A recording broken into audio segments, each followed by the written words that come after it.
Crusades continued. Um, so you got and also another motivation that and it's you have to remember it's a real religious motivation that is causing these soldiers to go on these trips. Um, One of the things that the soldiers were definitely interested in doing was acquiring power and riches.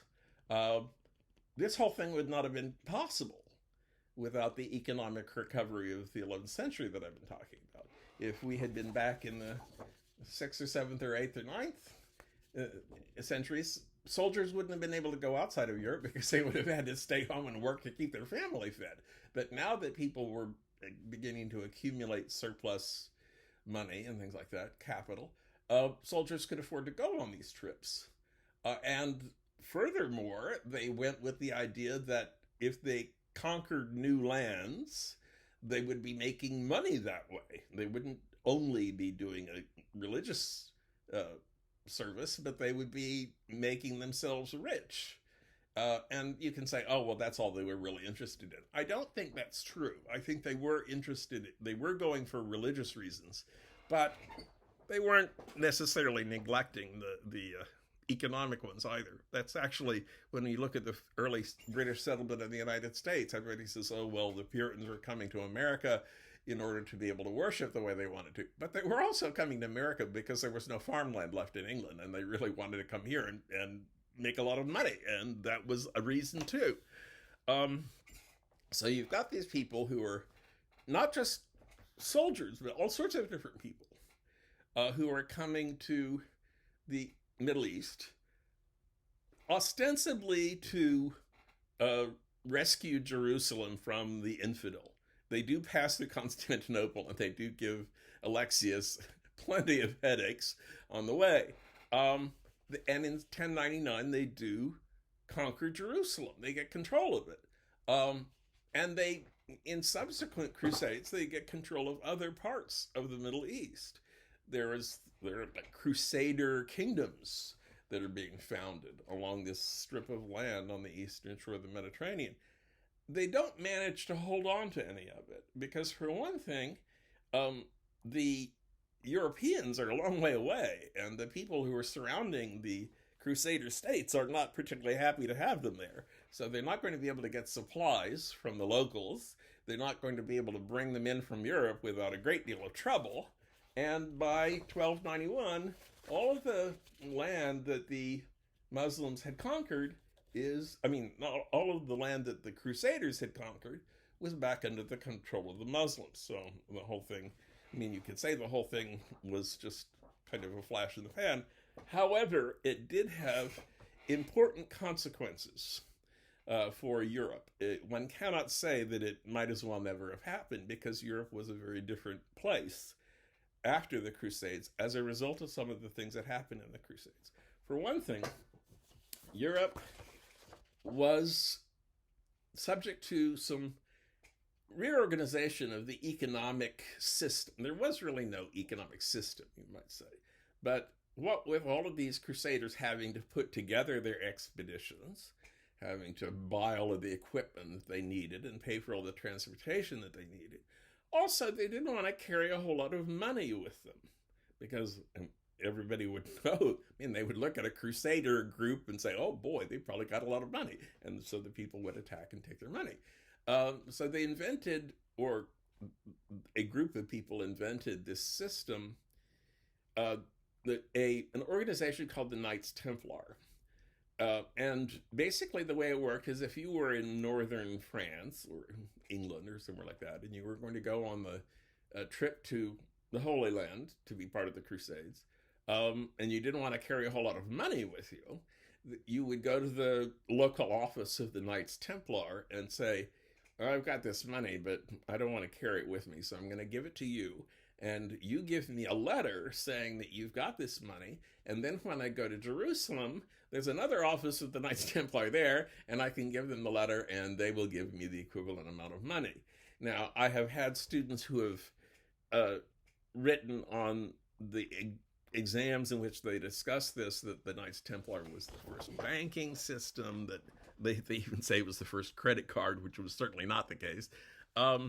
and this is sort of the prequel or predecessor to the idea of an international banking system, which is what eventually arises. But there had been nothing like this during the Dark Ages, as far as we know. So that's important in itself. It was one of the things that happened as a result of the Crusades was that it, and I put this in quotation marks, it brought together the Western Christians. There had been lots of factions. I mean, I've already talked about the Orthodox versus the Arian Christians who had been fighting it out in Western Europe. There had been a lot of other different sects and different differences between groups of Christians. But one of the things that the Crusades did is it brought everybody together and said, we're all Christians. You may believe a little bit different Christianity from me, but we're all in this game together. And that sounds like a wonderful thing, and, dancing in a ring and sharing a Coke. But it actually had some unpleasant consequences. For one thing, the people who were getting together as Western Christians did not include the Byzantine Empire. This was sort of, in the 11th century, you see this final sort of definitive break between the Eastern Christians with their capital at Constantinople and the Western Christians with their capital having to do with the Pope located in Rome.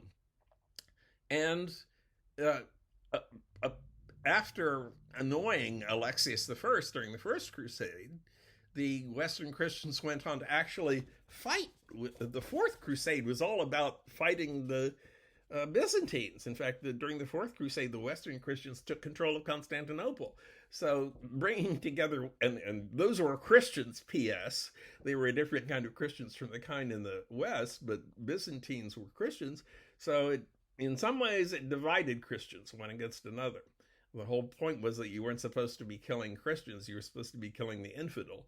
But the people in Constantinople were not the infidel. The people in Constantinople were Christians. Also, one of the things, and I don't mean to make this sound like a sidebar because it's one of the important things that happened during the First Crusades and later Crusades, the Crusaders went around murdering European Jews. And you might say, what does this have to do with capturing Jerusalem back from the infidel? Well, it doesn't really, but you have all of these people who are kind of worked up about, we're Christians and we're supposed to get rid of all the non-Christians. And they thought of Jews as non-Christians. And also, they thought of Jews as economic competitors. And they wanted to get rid of the competition. and they weren't doing it in this peaceful way that the guilds did. They were getting rid of the competition by killing the competition. And there were massacres of Jews all over Europe.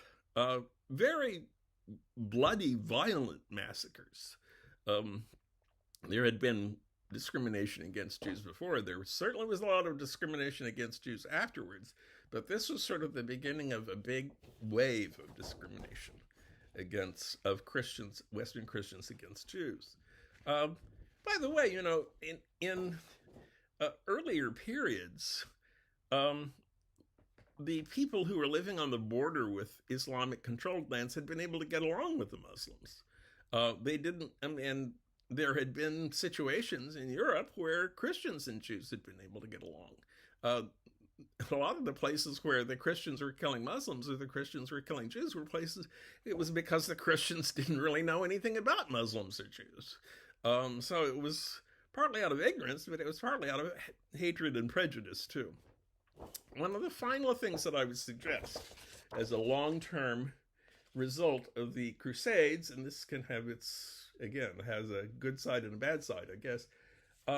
After the Crusaders went to the Middle East, the eastern end of the Mediterranean, it encouraged people with the idea that they could go farther. And,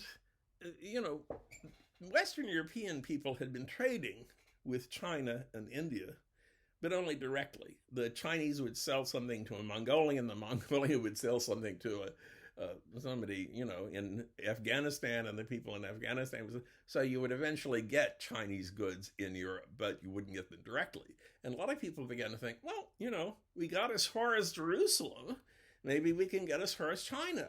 So in subsequent centuries, You have people like Marco Polo, who traveled all the way to China and back. He, in fact, worked for the Chinese emperor for a while, and then he wrote a book about it. And other people read the book and said, we can do that too. There was a copy of the Adventures of Marco Polo in Christopher Columbus's library. We know that. And so the Crusades led to people traveling back and forth to the East, which in turn led to the idea that there might be an easier way of getting to China and Japan and India, which led to Columbus's voyage, which led to European discovery of the New World. The people who lived in the New World didn't need to discover it because they were already there. And of course, the European discovery of the New World causes a lot of problems, as well as opening up a lot of possibilities for Europeans. So, by no means do I mean to suggest that the Crusades were a good thing. The more you read about the Crusades, the more you realize how horrible human beings can be. But I'm saying they were important. They weren't important because they were a good thing. They were important because they had very profound effects on European culture. Okay, that's all I need for you to know before the upcoming exam, and you will be getting more lectures later. See you soon.